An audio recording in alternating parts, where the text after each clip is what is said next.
आज हम 10th class का टॉपिक करने जा रहे हैं राष्ट्रीय अर्थव्यवस्था की जीवन रेखाएं, लाइफलाइन ऑफ नेशनल इकोनॉमी। ये जो टॉपिक है ये क्यों इम्पोर्टेंट है? इस टॉपिक में एक तो आपका पैराग्राफ आएगा और उसमें से शॉर्ट क्वेश्चन आएंगे 5 नंबर के, ठीक है। यानी इस लेसन में से एक तो केस बेस्ड क्वेश्चन आने वाले हैं, ठीक है। दूसरा, यहाँ से 1 नंबर का आपका मैप आ सकता है। मैप में आपसे क्या पूछा जा सकता है? एयरपोर्ट पूछे जा सकते हैं, इंटरनेशनल एयरपोर्ट। 3rd नंबर पे यहाँ से 2 नंबर का क्वेश्चन बन सकता है या कोई 5 नंबर का क्वेश्चन बन सकता है। मेनली यहाँ इस लेसन से जो मेन बनेगा ना, वो आपके केस बेस्ड क्वेश्चन बनेंगे, तो उन पे आपने ज़्यादा फोकस करना है। तो सबसे पहले जो 1 नंबर का मैप में से आ सकता है वो मैं आपको बता देती हूँ। मैप में से यहाँ से कोई भी एयरपोर्ट पूछा जा सकता है, जैसे आपसे राजा सासी एयरपोर्ट पूछ लिया, इंदिरा गांधी एयरपोर्ट पूछ लिया, या छत्रपति शिवाजी एयरपोर्ट पूछ लिया आपसे, या फिर एक और है मिताकम जो आपका नीचे चेन्नई में है, या फिर कोलकाता एयरपोर्ट पूछ लिया जहाँ पर नेताजी सुभाष चंद्र बोस का के नाम से बना हुआ है। तो ये 4-5 एयरपोर्ट हैं।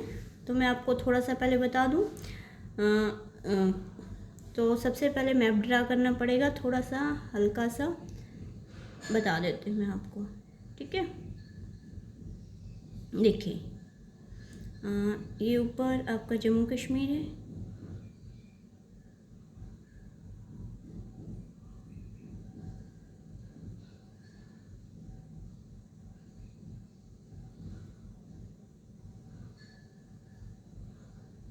इतनी अच्छी ड्राइंग तो नहीं है मेरी, बस यूँ है आपको लोकेशन से ही बता दूंगी कि कहाँ पर क्या है।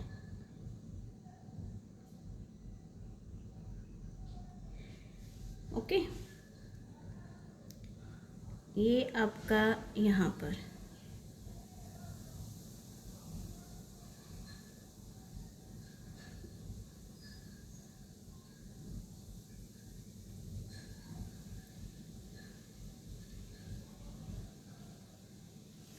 देखिए, अगर आपसे पूछा जाए कि राजा साची जो एयरपोर्ट है वो कहाँ पर है, तो उसकी लोकेशन ऐसे है। जैसे ही हम ये नीचे आते हैं, जम्मू कश्मीर से नीचे यहाँ हिमाचल है, और हिमाचल से बिल्कुल ये इस तरीके से ये मुड़ा हुआ है ना, यहाँ पर अमृतसर है। यहाँ पर जो एयरपोर्ट है उस एयरपोर्ट का नाम क्या है? राजा, ये पूछा भी गया है पीछे एग्जाम्स में, ठीक है। राजा सासी एयरपोर्ट अमृतसर में। देखिए कैसे लोकेशन याद करनी है आपने, ये ऐसे इस तरीके से, क्लियर। फिर आपका पूछा जा सकता है कि इंदिरा गांधी जो कि दिल्ली के अंदर है, तो ये जो ऊपर है यहाँ से आइए आप सीधा नीचे, और यहाँ से ये जो मुड़ा हुआ है यहाँ आइए, बिल्कुल इसके सामने यहाँ पर दिल्ली है, और यहाँ पर है आपका इंदिरा गांधी एयरपोर्ट, ठीक है। इंटरनेशनल एयरपोर्ट है, ये भी इंटरनेशनल था, अंतर्राष्ट्रीय इंदिरा गांधी एयरपोर्ट, राइट। और अगर आपसे पूछा जाए कि कोलकाता या फिर सुभाष चंद्र बोस अंतर्राष्ट्रीय हवाई अड्डा, तो यहाँ से ना इस तरीके से, ये वेस्ट बंगाल के अंदर इस तरीके से आपको मिलेगा। तो यहाँ पर जो है ये आपका कौन सा एयरपोर्ट मिलेगा? ये नेताजी सुभाष चंद्र बोस एयरपोर्ट है, ठीक है। नेताजी सुभाष चंद्र बोस एयरपोर्ट अंतर्राष्ट्रीय हवाई अड्डा है, ये कहाँ पर है? कलकत्ता में, ठीक है। और अगर आपसे पूछा जाए कि बताइए राजीव गांधी एयरपोर्ट कौन सा, ये भी आपका एग्जाम में पूछा गया है, तो ये यहाँ पर है। कहाँ पर है? ये तेलंगाना में है, ये ध्यान रखना, हैदराबाद के अंदर है। इधर वाले एरिया में नहीं, ये कोस्टल एरिया है, ये आंध्र प्रदेश है। इसका जो ऊपर वाला पार्ट है जो इससे अलग हो चुका है, तो यहाँ पर जो एयरपोर्ट है इसका नाम है राजीव गांधी अंतर्राष्ट्रीय एयरपोर्ट। क्या नाम है? राजीव गांधी। और अगर आपसे पूछा जाए मितांकम जो कि कहाँ पर है, यहाँ पर है चेन्नई के अंदर, तमिलनाडु में। यहाँ पर ये नया सा नाम लग रहा है लेकिन ये काफ़ी पुराना है, मितामकम इंटरनेशनल एयरपोर्ट। ये कहाँ पर है? चेन्नई में है। क्लियर? और अगर आपसे पूछा जाए तिरुवनंतपुरम, ये नीचे यहाँ पर, इसको तिरुवनंतपुरम भी बोलते हैं, तो ये जो एयरपोर्ट है ये कहाँ पर है? केरल के अंदर है, केरल में है। नाम क्या है इसका? वैसे मेनली इसका आपका जो एनसीईआरटी है उसमें नाम इसका तिरुवनंतपुरम है। ठीक है, ये एयरपोर्ट आपका नीचे है केरल के अंदर, ये भी इंटरनेशनल एयरपोर्ट है। और यहाँ पर आपका मुंबई में छत्रपति शिवाजी एयरपोर्ट है, ये सबको पता है। क्लियर? तो यहाँ से 1 नंबर का क्वेश्चन बन सकता है आपका। एयरपोर्ट पूछे जा सकते हैं, अंतर्राष्ट्रीय एयरपोर्ट पूछे जाते हैं। ठीक है, फिर उसके बाद इसमें से क्वेश्चन कौन कौन से बनते हैं वो देखिए, कौन कौन से क्वेश्चन यहाँ से बन सकते हैं। यहाँ से मेनली क्वेश्चन जो बनेंगे वो आपसे रेलवे की प्रॉब्लम्स पूछ सकते हैं। ठीक है, वो आपसे पूछ सकते हैं कि रोड जो हैं वो ज़्यादा सुपीरियर क्यों है रेलवे की बजाय। वो आपसे ऐसे भी पूछ सकते हैं कि मान लीजिए आप पर्यटन मंत्री हैं और पर्यटन को बढ़ाने के लिए आप क्या क्या उपाय करेंगे। या फिर वो आपसे पूछ सकते हैं कि जो रेलवे है, ये जो परिवहन और संचार के साधन हैं, वो किसी देश की जीवन रेखाएं कैसे हैं, क्योंकि नाम है ना आपका life line of national economy, भारतीय अर्थव्यवस्था की जीवन रेखाएं, परिवहन के साधन। और आप एक बात देखिए, इस टॉपिक को ना बहुत ब्रॉड तरीके से नहीं किया गया है कि भाई रेलवे समझाए गए हैं कौन कौन से हैं, या फिर आपको सड़क हाईवे सारे इम्पोर्टेंट बताए गए। नहीं, इस टॉपिक को इस तरीके से कवर किया गया है कि हमारी अर्थव्यवस्था के अंदर इनकी क्या इंपॉर्टेंस है। तो क्वेश्चन भी ऐसे ही बनेंगे। क्वेश्चंस बनेंगे आपके, टूरिज्म बताइए ट्रेड के रूप में, या 3 दशकों से टूरिज्म क्यों बढ़ रहा है। ये क्वेश्चन आपका इंपॉर्टेंट है, ये बन सकता है, इसलिए मैं आपको पहले यही क्वेश्चन करवा रही हूँ। जो टूरिज्म है वो ग्रोन अप हो रहा है 3 डिके से, मतलब जो 3 दशक है यानी 30 सालों से ये काफ़ी बढ़ रहा है। तो आप इस स्टेटमेंट को सपोर्ट कीजिए, इस स्टेटमेंट की क्या कीजिए, आप एक्सप्लेनेशन दीजिए। या फिर आपको इसी क्वेश्चन को ऐसे पूछ लेंगे कि आप पर्यटन मंत्री हैं या आप पर्यटन विभाग में कोई हेड हैं, तो आप इसको बढ़ाने के लिए क्या कर सकते हो, कौन कौन से सजेशन दे सकते हो, कौन कौन से प्रयास कर सकते हो, क्योंकि इस टाइप के क्वेश्चन एग्जाम में पूछे जा रहे हैं। तो सबसे पहले तो ट्रेड, जो टूरिज़्म है वो ट्रेड के रूप में कैसे है, जो टूरिज़्म है, टूरिज़्म जो इंडस्ट्री है वो ट्रेड के रूप में कैसे है भाई। तो मैं आपको बता दूं कि पिछले 3 दशकों से जो हमारा टूरिज़्म है वो काफ़ी बढ़ रहा है और गवर्नमेंट भी बहुत प्रयास कर रही है इसको बढ़ाने के लिए। जैसे फॉर एग्जांपल 2.6 मिलियन, कितना, 2.6 मिलियन जो टूरिस्ट हैं वो हर साल आते हैं इंडिया के अंदर, एवरी ईयर। और उनसे उनके यहाँ आने से हमारी इनकम हो रही है 21,828 करोड़, इतनी इनकम हो रही है। ये इनकम हमारी किस रूप में हो रही है? फॉरेन रिजर्व के रूप में हो रही है। ठीक है, हमें कैसी करेंसी मिल रही है? फॉरेन एक्सचेंज मिल रहा है इससे हमें। ठीक है, क्या मिल रहा है? Foreign exchange. और किसी देश के लिए विदेशी मुद्रा बहुत इंपॉर्टेंट होती है बच्चों। अगर उसके पास फॉरेन रिजर्व ज़्यादा है तो उस देश की इकोनॉमी जो है फास्ट ग्रो करेगी, उसका ज़्यादा तेज़ी से विकास होगा।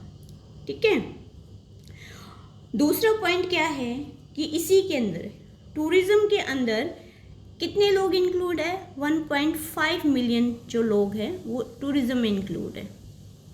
यानी इतने लोग जो हैं वो टूरिज़्म में लगे हुए हैं, उनको रोज़गार मिल रहा है। तो टूरिज़्म एक तरह से क्या है? रोज़गार भी दे रहा है हमें।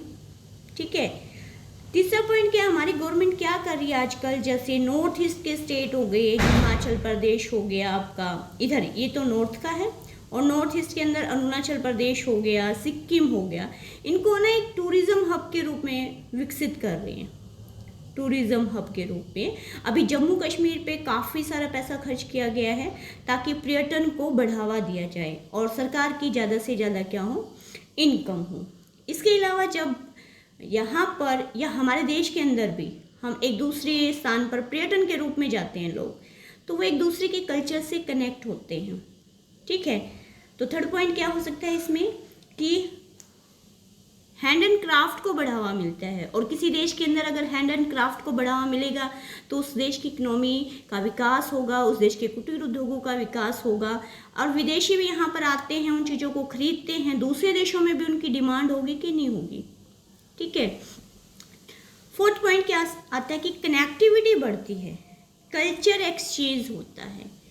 तो जो टूरिज्म है वो क्या कर रहा है, हमारे देश की इकोनॉमी को बढ़ा रहा है कि नहीं बढ़ा रहा है। अगर आपको एक क्वेश्चन पूछा जाता है कि 3 डिकेड से टूरिज्म जो है वो बढ़ रहा है, तो आप बताइए कि हर साल 2.6 मिलियन जो फॉरेन टूरिस्ट है वो यहाँ आते हैं और उनसे इतनी इनकम होती है। फिर आप ये भी बताएंगे कि 1.5 मिलियन लोग इस इंडस्ट्री में लगे हुए हैं, टूरिज्म इंडस्ट्री में लगे हुए हैं, जिसकी वजह से क्या हो रहा है, लोगों को रोज़गार मिल रहा है, अर्निंग हो रही है। देखिए, इस इंडस्ट्री में लगे हुए हैं तो खाली पर्यटन स्थलों का निर्माण करने से नहीं लगे हुए हैं, इससे सड़कों का भी डेवलपमेंट हो रहा है, इससे जो ट्रांसपोर्ट है उसका भी डेवलपमेंट हो रहा है, और इन सब चीज़ों में कोई ना कोई तो इंक्लूड होता है कि नहीं होता है।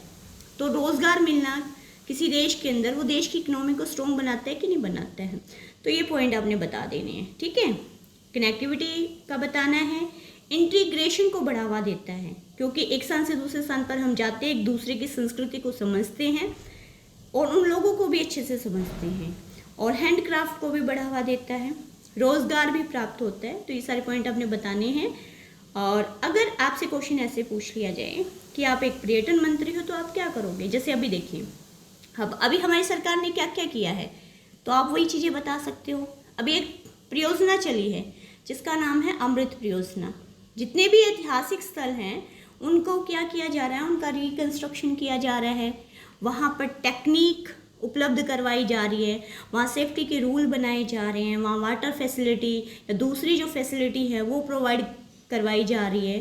ठीक है ना, वहाँ के आसपास का जो एनवायरनमेंट है उसको अच्छा किया जा रहा है।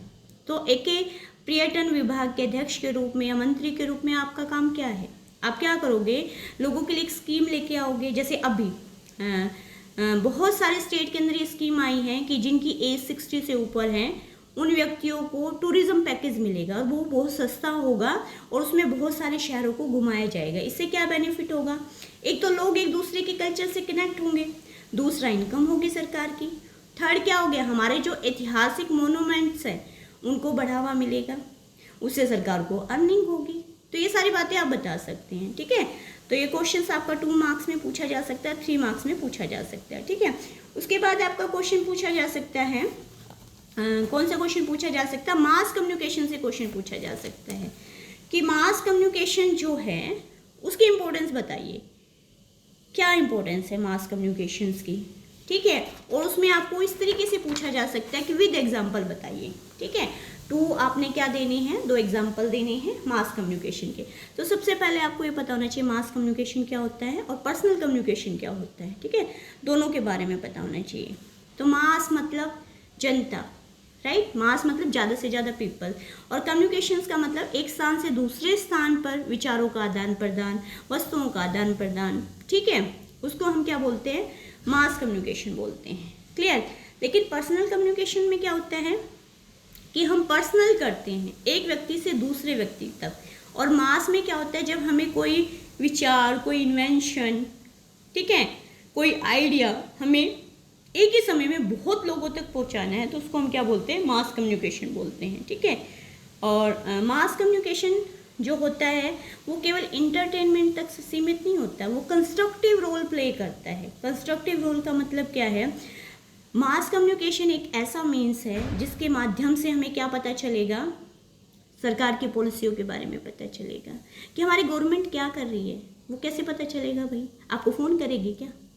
हाँ, कि हम नरेंद्र मोदी जी प्रधानमंत्री, हमारे माननीय प्रधानमंत्री ये वाली स्कीम चला रहे, आपको कॉल करेगी, आपको लेटर लिखेगी? ऐसा तो नहीं है ना, राइट? वो जल्दी और फास्ट आपके पास कैसे आएगा? रेडियो के माध्यम से, टेलीविज़न के माध्यम से, ठीक है ना, पत्रिकाओं के माध्यम से, समाचार पत्रों के माध्यम से, इस तरीके से आएगा ना। That is mass communication. तो मास कम्युनिकेशन क्या करता है? कंस्ट्रक्टिव रोल प्ले करता है सोसाइटी के अंदर। जस्ट इंटरटेनमेंट नहीं, साथ साथ में लोगों को जागरूक बनाता है सरकार की भिन्न भिन्न जो पॉलिसी हैं उनके प्रति। तो आपने इसकी इम्पोर्टेंस बतानी है, तो इसकी इम्पोर्टेंस में आप पॉइंट्स लिख सकते हो। कौन कौन से पॉइंट्स लिख सकते हो?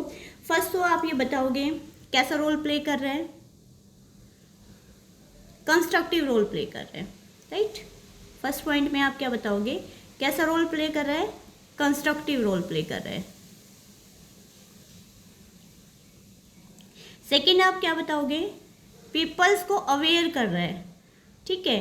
स्प्रेड क्या फैला रहा है? अवेयरनेस फैला रहा है। और अवेयरनेस भी किसके बारे में फैला रहा है? जो गवर्नमेंट्स हैं उसकी जितनी भी पॉलिसी हैं, गवर्नमेंट्स के जो पॉलिसीज़ हैं या उनके जो प्रोग्राम्स हैं, ठीक है, उनके बारे में क्या फैला रहा है? अवेयरनेस। आपको कहाँ से पता चलेगा सरकार के बारे में? यहीं से तो पता चलने वाला है, ठीक है। थर्ड क्या कर रहा है? कनेक्ट कर रहा है। किसको कनेक्ट कर रहा है? पीपल्स को। किससे? वर्ल्ड से। पूरे संसार को एक दूसरे से कनेक्ट करने का काम यही करता है, ठीक है। और क्या कर रहा है? कनेक्ट करने के अलावा और क्या काम कर रहा है? एंटरटेनमेंट का भी काम कर रहा है कि नहीं कर रहा है? ये है कुछ पॉइंट्स जो आप लिख सकते हो। उसके बाद आपसे एग्जाम्पल मांगा जाएगा कि एग्जाम्पल दीजिए, तो आप एग्जाम्पल दे दीजिए। एग्जाम्पल में आप आकाशवाणी का एग्जाम्पल दे सकते हैं, ठीक है। कौन सा एग्जाम्पल दे सकते हैं? आकाशवाणी का, ऑल इंडिया रेडियो का, दूरदर्शन का दे सकते हो, ठीक है। ऑल इंडिया रेडियो में आप प्रोग्राम बता सकते हो, ठीक है। ऑल इंडिया रेडियो में आप कौन सा प्रोग्राम बता सकते हो? आप बता दीजिए। नेशनल प्रोग्राम आते हैं ना इसमें, इवन रीजनल प्रोग्राम भी आते हैं, इवन लोकल प्रोग्राम भी आते हैं। ये सारे के सारे ऑल इंडिया रेडियो के माध्यम से आते हैं, ठीक है। फिर आप दूरदर्शन के बारे में बता दीजिए। सेकेंड नंबर पे आप दूरदर्शन के बारे में बता दीजिए। दूरदर्शन पे आप क्या बताओगे? आप यहाँ पर एजुकेशनल प्रोग्राम, ठीक है, आप एग्रीकल्चर से रिलेटेड प्रोग्राम बता सकते हो, या फिर आप स्पोर्ट्स से रिलेटेड प्रोग्राम बता सकते हो, ठीक है, ये बता सकते हो आप। उसके अलावा आप न्यूज़पेपर बता सकते हो, मैगज़ीन बता सकते हो। आप बताइए कि हमारे यहाँ पर 100 से भी ज़्यादा लैंग्वेजेस में न्यूज़पेपर आते हैं। न्यूज़पेपर के थ्रू हम जो भी इन्वेंशन होते हैं, जो भी हमारी सरकार की पॉलिसियाँ होती हैं, जो भी स्कीम्स होते हैं, जो भी डेली घटनाएं घटित होती हैं, उनसे हम कैसे जुड़ते हैं? न्यूज़पेपर के थ्रू जुड़ते हैं या नहीं जुड़ते हैं? जुड़ते हैं ना भाई। तो मास कम्युनिकेशंस जो है उसकी इम्पोर्टेंस क्या आपसे पूछी जा सकती है विद एग्जाम्पल। क्लियर? इसके बाद नेक्स्ट क्वेश्चन आपका क्या बनेगा? यहाँ से आपका क्वेश्चन बन सकता है कि जो रोड है या फिर आपका जो सड़क परिवहन है वो ज़्यादा बेस्ट है, वो ज़्यादा सुपीरियर है किससे? रेलवे से। कैसे? आप इस पॉइंट को एक्सप्लेन कीजिए, एलैबोरेट कीजिए। आपसे ऐसे पूछा जा सकता है, तो आप क्या बताओगे?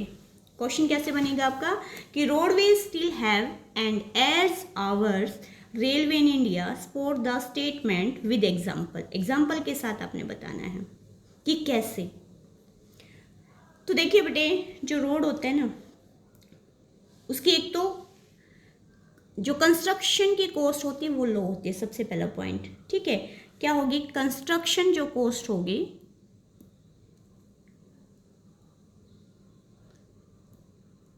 वो क्या होगी? लो होगी, पहले फर्स्ट पॉइंट। रेलवे को बनाने में बहुत ज़्यादा कॉस्ट लगती है, क्योंकि उसके लिए बहुत ज़्यादा आयरन की ज़रूरत होती है, ठीक है, ज़्यादा लेबर की ज़रूरत होती है, ज़्यादा टेक्निक की ज़रूरत होती है, जबकि सड़क परिवहन में ऐसा नहीं होता, सड़कों को बनाने में ऐसा नहीं होता, ठीक है। दूसरा, आपका जो ये सड़क होती है ना, ये आपकी कहीं पर भी बनाई जा सकती है, अनडुलेटेड टोपोग्राफी, राइट। दूसरा जो रीज़न है वो क्या है, अनडुलेटिंग टोपोग्राफी। इसका मतलब क्या होता है कि अगर उबड़ खाबड़ जगह है, राइट, लहरदार सालाकृति है, या फिर जहाँ पर पहाड़ी वगैरह हैं वहाँ पर भी सड़कें बन सकती हैं। आपको पता है अभी भी बहुत सारे पार्ट ऐसे हैं जहाँ पर रेलवे नहीं है, इवन रेलवे लाइन बिछाई गई है लेकिन उसकी कॉस्ट बहुत ज़्यादा हाई आई है। आप इसमें यहाँ एग्जांपल ऐड कर सकते हो। अगर प्रायद्वीप भारत की बात करें, हम यहाँ की अगर हम बात करते हैं, यहाँ की, आपको पता है यहाँ पर ये कोंकण रेलवे है, यहाँ पर बहुत प्रॉब्लम्स आई रेलवे को बिछाने में, क्योंकि यहाँ से यहाँ पर हमें बहुत सारी सुरंग जो है उसका इस्तेमाल करना पड़ा। यहाँ पर जो इलाका है ना, ये सारा का सारा ये पहाड़ी इलाका है, ऊबड़ खाबड़ इलाका है, स्लोप एरिया है, यहाँ पर रेलवे लाइन बिछाना बहुत मुश्किल है। ये एग्जाम्पल डाल सकते हो आप, ठीक है। थर्ड पॉइंट, आप क्या बताओगे कि जो रेलवे होती है उसकी जो कनेक्टिविटी होती है वो डोर टू डोर होती है, ठीक है। थर्ड नंबर पे आप बता दीजिए, डोर टू डोर कनेक्टिविटी है, मतलब डोर टू डोर जो मतलब आपके घर से स्टार्ट होती हैं सड़कें और आपको हर जगह से जोड़ती हैं। देखिए, पोर्ट को जोड़ना हो, महत्वपूर्ण सिटीज़ को जोड़ना हो, ठीक है, रेलवे स्टेशंस को जोड़ना हो, तो कौन जोड़ रहा है? आपकी सड़कें जोड़ रही हैं, इसलिए भी ज़्यादा इम्पोर्टेंट है। क्लियर। फिर क्या प्रॉब्लम्स आती है रेलवे को, रेलवे लाइन को बिछाने में कहाँ कहाँ प्रॉब्लम्स आती है? एक तो हिमालय वाले एरियाज़ में बहुत प्रॉब्लम्स आती है, जो ऊपर वाला एरिया है आपका, उस एरिया में क्या है कि वो जो ज़मीन है ना वो इस टाइप की है, वहाँ पर भूकंप बहुत जल्दी आ सकते हैं। जो वो नवनिर्मित ज़मीन है, वो वहाँ की जो लैंड है, ठीक है, वहाँ रेलवे लाइन अगर हम बिछाते हैं तो उसके अंदर धंसने की प्रॉब्लम ज़्यादा रहती है, वो अंदर जा सकती है। फिर आप इस वाला एरिया ले लीजिए, ये वाला जो एरिया है आपका नॉर्थ और पूर्व वाला जो एरिया है, वहाँ पर भी रेलवे लाइन बिछानी जो है वो थोड़ी मुश्किल होती है। क्यों? क्योंकि वहाँ पर भी क्या है, वो बहुत स्लोपी एरिया है, बहुत ज़्यादा हिली एरिया है। ये वाला जो एरिया है ना, ये वाला जो एरिया है, ये सारा का सारा, आपको पता है मेघालय में तो रेलवे लाइन अब तक नहीं है, क्योंकि यहाँ पर रेलवे लाइन बिछानी जो है वो क्या है, वो काफ़ी मुश्किल है। तो एक तो यहाँ रेलवे लाइन बिछानी मुश्किल है, उसके अलावा अगर फॉरेस्ट वाला एरिया है वहाँ पर भी हम रेलवे लाइन बिछाने में बहुत प्रॉब्लम्स आती है, क्योंकि वहाँ पर बहुत घने जंगल होते हैं, उनको काटना। फिर उसका और भी रीज़न हो सकता है, जैसे मान लीजिए ये वाला एरिया है, यहाँ पर हमारे पास इतनी रिसोर्सेज भी नहीं है, इकोनॉमिक रूप से भी ये वाला एरिया जो है वो कमज़ोर है, यहाँ पर जो वर्कर्स वगैरह चाहिए, पॉपुलेशन भी यहाँ की कम है, इस वजह से यहाँ रेलवे लाइन बिछाना जो है क्या, यहाँ पर रेलवे लाइन बिछाना मुश्किल पड़ता है। तो आप 3 एरिया बताइए जहाँ पर रेलवे लाइन बिछाना बहुत मुश्किल है। एक तो हिमालय वाला एरिया है, जो जम्मू कश्मीर वगैरह है, उससे भी ऊपर बारामूला वगैरह, वहाँ पर रेलवे लाइन काफ़ी मुश्किल पड़ती है लेकिन इतनी लंबी नहीं है, ठीक है। फिर आपका ये जो प्रायद्वीप भारत वाला एरिया है, ये वाला, राइट, यहाँ पर भी बहुत ऊबड़ खाबड़ ज़मीन है, बहुत सुरंग वगैरह बनाकर रेलवे, कोंकण रेलवे वैसे काफ़ी आज के टाइम में बहुत इंपॉर्टेंट है कोंकण रेलवे, लेकिन उसको बिछाने की लागत बहुत ज़्यादा पड़ी है, ठीक है। ऐसा सड़क परिवहन में नहीं होता। और जहाँ पर फॉरेस्ट एरिया होगा, जहाँ नदियाँ ज़्यादा होंगी, वहाँ पर भी रेलवे बिछाने में प्रॉब्लम्स आती हैं। तो आज भी रेलवे से मतलब ज़्यादा सुपीरियर पड़ता है रोड, राइट। ये तो क्वेश्चन था, वो उससे सुपीरियर पड़ता है। लेकिन रेलवे को अगर सुपीरियर दिखाना, अच्छा दिखाना, रेलवे की इम्पोर्टेंस बतानी है, तो आप क्या बताओगे? तो रेलवे की अगर इम्पोर्टेंस पूछी जाए तो उसकी भी इम्पोर्टेंस है बच्चों। एक तो वो सस्ता पड़ता है, जो आपके सड़क परिवहन है उससे काफ़ी सस्ता पड़ता है। सेकंड पॉइंट क्या है, ये वो रीज़न है, वो क्षेत्र है, वो विभाग बोल सकते हैं आप इसको, वो वाला एरिया है जहाँ पर सबसे ज़्यादा लोग लगे हुए हैं, सबसे ज़्यादा रोज़गार जो है वो रेलवे के थ्रू मिलता है, ठीक है। सबसे ज़्यादा रोज़गार देने वाला, यानी लार्जेस्ट जो नेटवर्क है उसका ट्रांसपोर्ट का, वो रेलवे ही है। अभी हमारी गवर्नमेंट सोच रही है कि इसको प्राइवेट कर दें, लेकिन इसने बहुत लोगों को रोज़गार दे रखा है। ठीक है।